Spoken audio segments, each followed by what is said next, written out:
The topic that I wanted to talk to you about is your employees. The very last thing that I did on a professional basis before the shutdown, before the virus really hit, was a presentation at a trade show in New York. So I was in Manhattan, and the topic was total team makeover, where we were talking about your employees and how to build a strong team and the morale and all the struggles that we were having with the employees.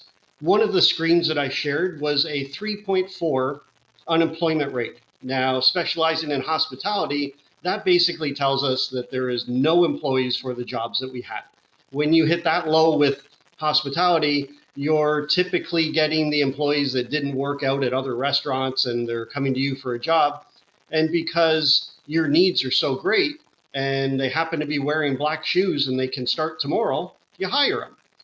The labor market coming out of the virus is going to be completely different. So here's a few tips. If you're the pizza place at the corner that has 10 or 12 employees, the first thing you have to do obviously is with timing, and you have to understand when you might be able to reopen. But when you start to look at the staff part of your reopening plan, number one is you're going to have a core team that hopefully you were able to keep engaged. Let's say you had 12 or 14 employees and you brought it down to 4 or 5 that are running your takeout restaurant or running your small office, and you're down to your core team. Hopefully you've been communicating really well with them, letting them know what your plan is, and building that employee morale through getting through a crisis together. So your core team is there, but now as you start to rehire, you're going to have to look at who you want to bring back.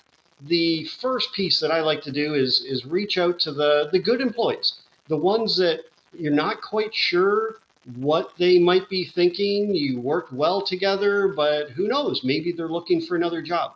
So I want to try to solidify the relationship with my good employees. Now, typically, if you had a bunch of employees, there's always a few that you were working on and caused you some frustration. Certainly in the restaurant industry, it's a sore point. It genuinely is. The employees do cause a lot of the grief that comes in every day. One of the things I do during my presentations is hand out little yellow stress balls, because that represents 85% of the stress in the hospitality business. That's your employees. And how are we going to manage that and understand how we work together?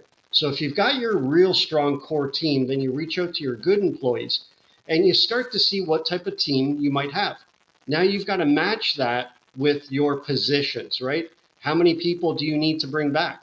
We are very aware right now that it's not going to be business as usual. It's going to be staggered. So go into it with a plan, a costed out schedule. You know how many employees you need, whatever day you select to reopen. Some are looking at opening May 1st, and some I talked to yesterday, one restaurant that's going to open May 1st and one that's going to hold off until October. So everybody's all over the board right now. But when you reach out to those good employees, let them know what your plan is so they're the first ones back. And then the last piece of this is when you understand what your hiring needs are and how many people, go out and start to look for them. The benefit of this is most businesses were on the struggling side of the labor market. We weren't able to find enough people. We weren't able to get the quality candidates coming in. I think that that's where the biggest opportunity is right now, is because in the hospitality industry, unfortunately, a lot of businesses are not going to be able to reopen. They had great employees. They're going to be looking for new homes. If you're in the front of looking for these great employees, you'll find them. And then lastly, you got to put the effort into rebuilding that team, and the training package, the employee manuals, all your policies, your procedures. It's a great time to hit the restart button on your entire team. And that's my tip for today.